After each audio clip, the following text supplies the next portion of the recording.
Welcome to the CISSP Cyber Training Podcast, where we provide you the training and tools you need to pass the CISSP exam the first time. Hi, my name is Sean Gerber, and I'm your host for this action-packed, informative podcast. Join me each week as I provide the information you need to pass the CISSP exam and grow your cybersecurity knowledge. All right, let's get started.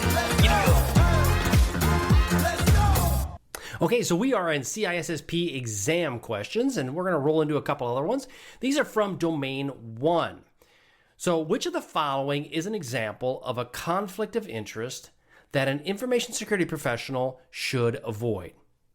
A, accepting a gift from a vendor for recommending their product. B, reporting a security breach to an appropriate authorities. D, declining a job offer from a competing organization. Or D, participating in professional development activities to enhance their skills. Okay, so which of the following examples is a conflict of interest that an information security professional should avoid? A, accepting a gift from a vendor for recommending their product. B, reporting a security breach to the appropriate authorities. C, declining an offer from a competing organization.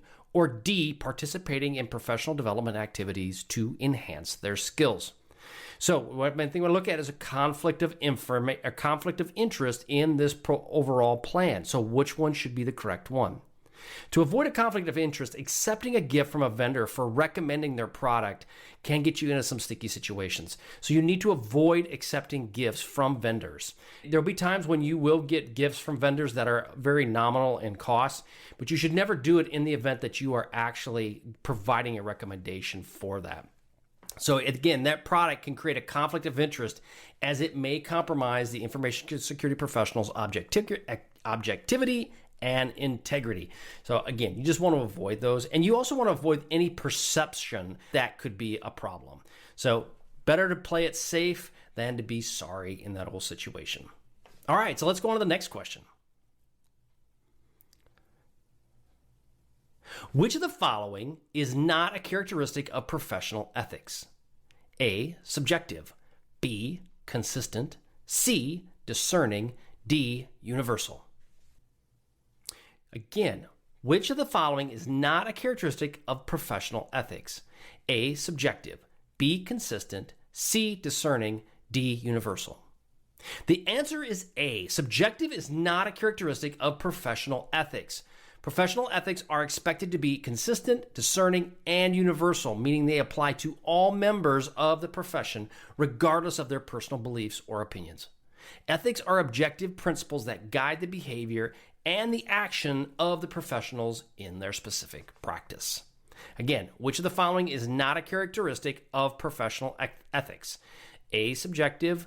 B, consistent. C, discerning. D, universal. The answer is A. Subjective is not a characteristic of professional ethics.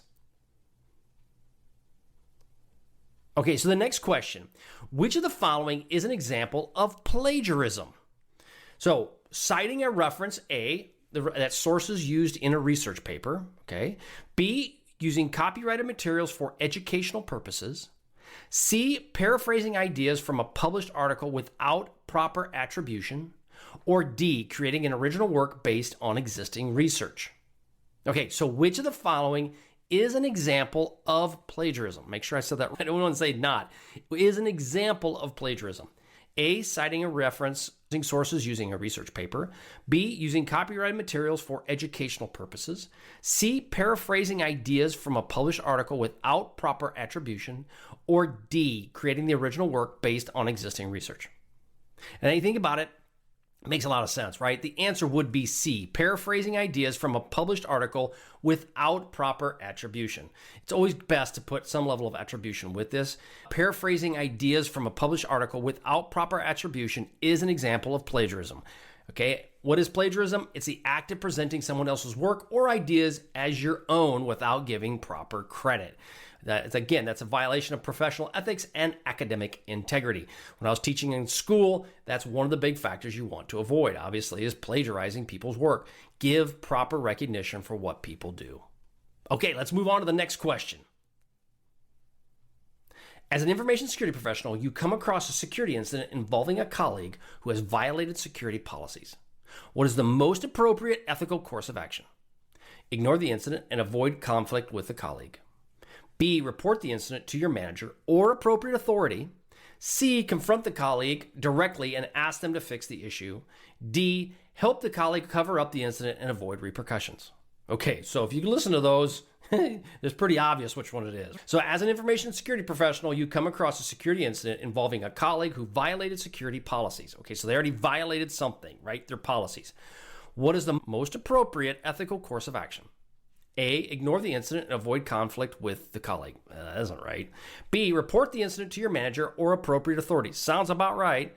C, confront the colleague directly and ask them to fix the issue. Now, that could potentially be it, but it's not the most appropriate. And then D, help the colleague cover up the incident and avoid repercussions. The correct answer is B, obviously. Reporting the incident to your manager or appropriate authority is the most appropriate ethical course of action. Again, C could be, but you don't want to go down that path because, again, you're talking to the colleague directly and you're asking them to fix the issue. The problem is it already occurred. So something has already occurred. So that's not the most appropriate way of doing it. All right, that's all we have for today. Go check out CISSPCybertraining.com and get out all the free stuff that I have available to everyone there. All right, have a great day. We'll catch you on the flip side. See ya. Hey, thanks again for listening today. It's been my pleasure to prep you for the CISSP exam. Are you interested, though, in some free CISSP exam questions? Head on over to freecissprequestions.com and sign up to join my email list, and you'll receive access for 60 free CISSP questions each and every month for the next 6 months. That's a total of 360 questions just for signing up with CISSP Cyber Training. You'll also gain access to other free CISSP resources, so just head on over to freecissprequestions.com and sign up, or head on over to CISSPcybertraining.com and sign up today. Have a wonderful day, and we will catch you on the flip side. See ya.